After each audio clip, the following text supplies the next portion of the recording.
मन से जवाब नहीं दिया जाएगा। जो मैं बिलीव करता हूँ वही बोलूंगा, शंकराचार्य जो बिलीव करता हूँ वही बोलूंगा। आपसे मैं डिबेट करने नहीं आया। नहीं, आपसे डिबेट नहीं करने आया। नहीं,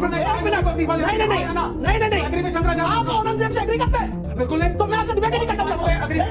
जो आदमी औरंगजेब का समर्थन है उसको एक खड़े रहने की हैसियत नहीं होनी चाहिए। जिसने संभाजी महाराज की समाज काटी, आप देखो जिसे कहते हैं नालायक निर्लज आदमी यहाँ खड़ा होकर डिबेट नहीं करते। हम नालायक निर्लज तो मैं भी कह सकता हूँ। बिल्कुल मैं भी कह रहा हूँ, तो आप कहिए, मैं भी कह रहा हूँ। उसे आपकी तो हैसियत नहीं है।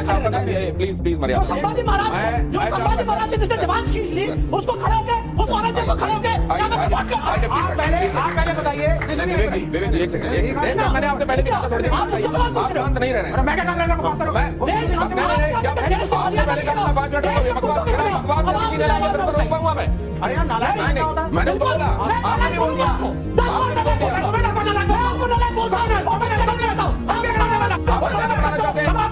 आप ऐसे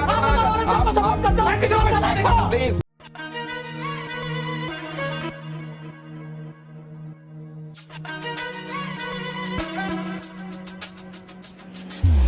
हेलो नमस्ते, सत श्री अकाल, प्रणाम, राम राम गाइस। कैसे हैं आप लोग? उम्मीद करता हूँ अच्छे ही होंगे।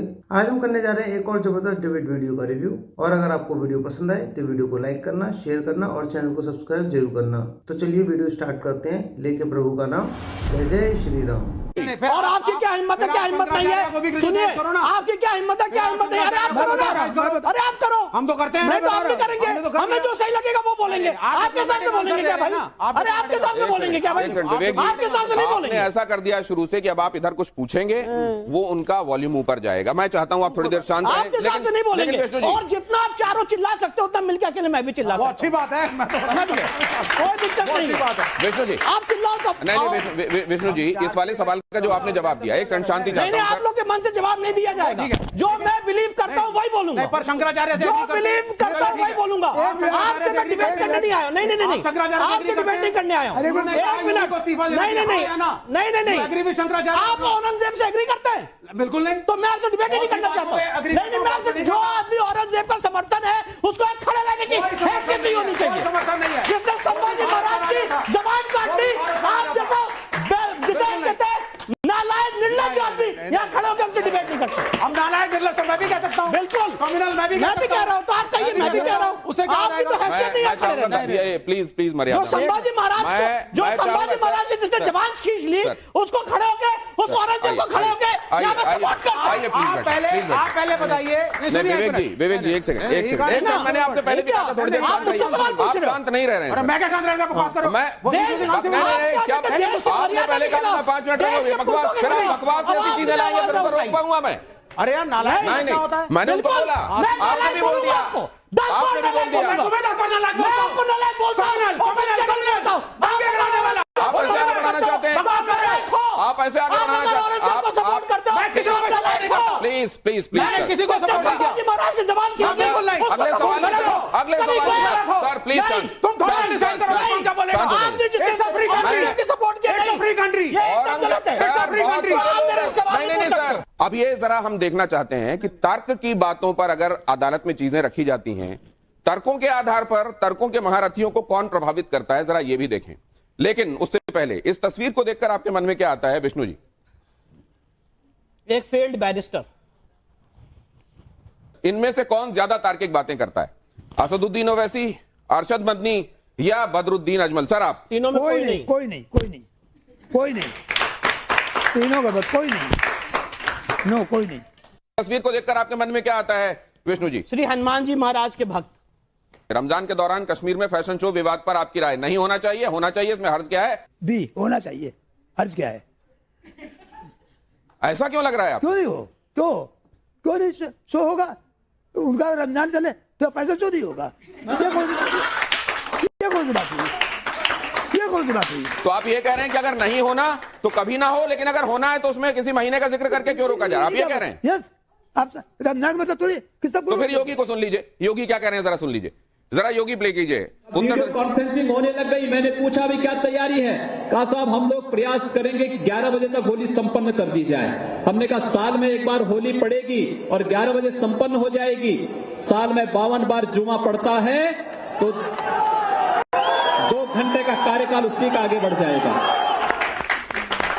तो धार्मिक भावनाओं का ख्याल रखने वाली बात है। वो रमजान वाली बात हो रही थी, यहां पर भी एक बात हो रही है। अब आप कैसे देखते हैं इसको? रमजान का ये मतलब नहीं होता कि पूरे पब्लिक को उसमें लाभ दिया जाए। होली से उसको तुलना मत कीजिए। अगर फेस्टिवल हो रहा है फैशन का, तो रमजान से क्या मतलब है? रमजान से क्या मतलब है? यूसुफ अंसारी जी, इस पर आपकी टिप्पणी, ये ऑब्जर्वेशन और आपकी टिप्पणी किस पर टिप्पणी? रमजान पर ये फैशन शो हर्ज क्या है, होने देना चाहिए। होली को उससे तुलना नहीं करना चाहिए। ये पूरा देश समाज के बहुत ज्यादा लोग मिलकर खेलते हैं। ठीक है, दोनों अलग मसले हैं। रमजान मुसलमानों के लिए एक महीने का त्यौहार है, उसमें संयम बरतने, जो रमजान का जो हुक्म कुरान में है वो है कि भाई रोजे तुम पे फर्ज किए गए। जैसे तुमसे पहले कोई नया काम मुसलमान नहीं कर रहे, मुसलमानों से पहले भी रोजे रखे थे। उनका अरबी में सियोम उसका आया है, कुतिबा अलैकुम अस्सियाम, कि तुम पे फर्ज किया। उसे मिलिट्री ट्रेनिंग के कहते हैं, मतलब संयम रखने की बात कही गई है। और ये है कि भाई आप संयम रखें। इस्लाम इंसानों पर कोई ऐसी नाजायज चीज नहीं थोपता है कि साहब किसी एक मजहब की वजह से बाकी चीजें ना होनी चाहिए, ऐसा बिल्कुल नहीं। चलिए, इसमें कम से कम एक जगह आप लोग ये लगा कि एक साथ हैं। हाँ, बहुत जल्दी से दिनेश। विवेक जी, आपसे सवाल है, आप संविधान की बात करते हैं, तो जितने भी मस्जिदों पर जांच हो रही है सब संविधान के हिसाब से हो रही है, कोर्ट की निगरानी में हो रही है, या तो आप हिंदुओं के विरोध में हमेशा बोलते दिखते हैं हमें, इसका क्या कारण है? इसलिए क्योंकि मैं इस देश में दंगे नहीं चाहता। मैं चाहता हूँ भारत सुपर मतलब इस देश में अगर हिंदू ये कहेगा ये मंदिर था तो दंगों की गुंजाइश बन जाएगी ना। The focus of the nation should be on your placement, not on the structures. Ram मंदिर का फैसला दंगे कराने के लिए आया था? नहीं, राम मंदिर का फैसला विशेषाधिकार के तहत है और प्लेसेस ऑफ वर्शिप एक्ट कहता है राम मंदिर के अलावा कोई डिस्प्यूट नहीं एड्रेस होगा। मेरा सवाल विवेक जी से कि सर आप ये बताइए, अगर आप जैसे कि अभी औरंगजेब का समर्थन करते दिखे, तो अगर वो जो अबू आजमी जी ने जो दिया था बयान, अगर वो इतने ही सही थे तो अपनी बात पे अडिग क्यों नहीं रहे? उन्होंने अपना बयान वापस क्यों लिया? जी, औरंगजेब सही भी था, गलत भी था, वो राजा था, वो डेमोक्रेटिक राजा नहीं था, लेकिन वो इस देश का जो राज धर्म का पालन करे वो राजा होता है। सर, किसी डिक्टेटर को आप राजा कह देंगे? जब भारत हिंदू राष्ट्र बन जाएगा तो सेक्युलर स्टेटस का क्या रहेगा, या फिर नहीं रहेगा? सेकुलर स्टेटस सबसे पहले खत्म होगा। सबसे पहला काम होगा, secularism is the bogus principle. सबसे अगर कोई फर्जी प्रिंसिपल इस देश में लाया गया है तो वो सेकुलरिज्म का है, जिसको आज तक कभी डिफाइन नहीं किया गया। तो संविधान की प्रस्तावना में जो जोड़ा गया, गलत जोड़ा गया है, गलत जोड़ा गया है गौतम जी। 1976 में बिना कोई डिस्कशन के, बिना कोई डिबेट के, गलत ढंग से जब देश इमरजेंसी में था, तब 42nd अमेंडमेंट लाके सेकुलर और सोशलिस्ट वर्ड जोड़ दिए गए। 1970 के दशक में कांग्रेस के ऊपर प्रेशर डाल के 2 शब्द प्रियम्बल में डलवाए थे, सेकुलर और सोशलिस्ट। अब जरा मैं यहाँ कुछ रखना चाहता हूँ आपके सामने। प्रिंसिपल को बदलेंगे।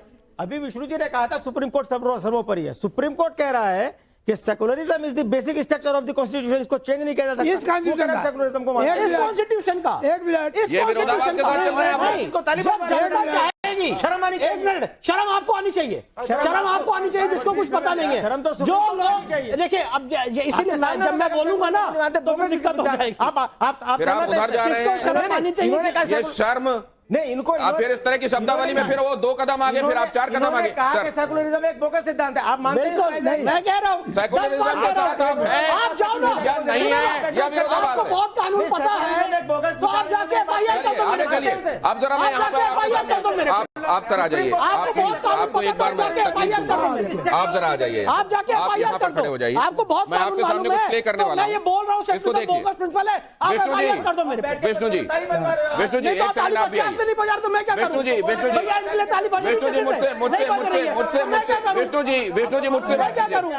जब आप देश की आत्मा के खिलाफ बात कर रहे हो तो लोगों की तारीफ नहीं बज रही है।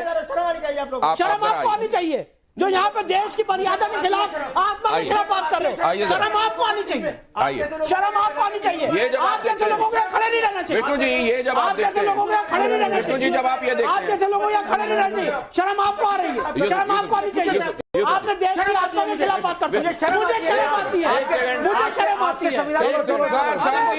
शांति, संविधान को ताक कर दिया आपने, शर्म तो मुझे आती है। ओके, इधर देखिए सर, ये जब आप देखते हैं सर, वहां जब आप सर्वे के लिए गए थे, वहां पत्थर चले, गोलियां चली, निशाना आप सब थे, आपको गोली लग सकती थी, कुछ चेहरे में आपके सामने रखा। मैं चेहरा यहाँ पे देख के बोल रहा हूँ, हजारों शारीरिक साटा आ जाए, मैं अपने धर्म के लिए, अपने देश के लिए लड़ाई लड़ता रहूंगा। हजारों ऐसे आ जाए, इनसे मैं नहीं डरता। ऐसे कितने आए और कितने गए? पूरी दुनिया ने देखा है कि क्या हुआ था 19 तारीख को, फिर 24 तारीख को क्या हुआ था। नवंबर की बात मैं कर रहा हूं। उस दौरान जब आप वहां पर थे, आपका काम है अदालत के भीतर, आपका काम है तमाम तथ्यों दस्तावेजों को जुटाना, अदालत के भीतर कहना। लेकिन ये जो बाहर हलचल होती हुई देखते हैं, जिसमें आपको अदालत जाने से रोकने की कोशिश होती है, जान से मारने की कोशिश होती है, ये क्यों होती है? आपसे अदालत में दो दो हाथ करने की कोशिश क्यों नहीं होती? देखिए, जब आप किसी आदमी को तर्कों और तथ्यों के आधार पर नहीं हरा सकते हैं, तो ये आज से नहीं, ये बड़ा पुराना पिछले 700-800 सालों का पूरा इतिहास उठा के देख लीजिए। जब आप किसी को उसके तर्कों और तथ्यों के आधार पर नहीं हरा सकते हैं, तो सबसे अच्छा होता है कि आप उसको एलिमिनेट कर दो। ये है वो वीडियो। हाँ जी, ठीक है। उस समय क्या चल रहा था सर? ये तो आपके सामने हो रहा ये होगा। तो यहाँ पे सारे लोगों ने बताया ना कि जय श्री राम के नारे मैंने लगा, उसकी वजह से दंगा हो गया। वो तो वहां पर वीडियो भी डाला गया। यही वीडियो डाला गया, यही वीडियो डाला गया जिसमें बताया गया कि मैंने जय श्री राम के नारे लगाए, इसकी वजह से दंगा हो गया। जबकि ये वीडियो मेरे निकलने का है, जब पूरा दंगा वहां पे हो चुका था। वहां भारी मात्रा में पत्थरबाजी हो रही थी, भारी मात्रा में वहां नारेबाजी हो रही थी, और पूरी की पूरी साजिश थी कि सर्वे टीम को एलिमिनेट कर दिया जाए। उसके बाद जब मैं निकल रहा था, ये तब का वीडियो है। इसका ऑडियो भी सुनते हैं जरा। उस समय ये तस्वीरें थी सामने और ये आवाजें आ रही थी कानों में, जरा महसूस कीजिए वहां क्या चल रहा था।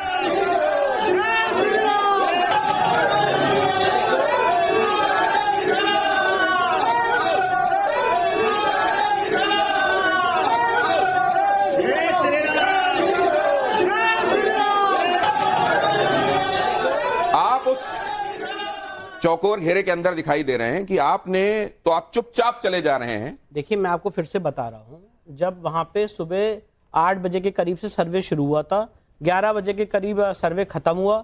सर्वे जब खत्म हो रहा था तो 8 से 11 के बीच में भारी मात्रा में वहां पे हिंसा हुई।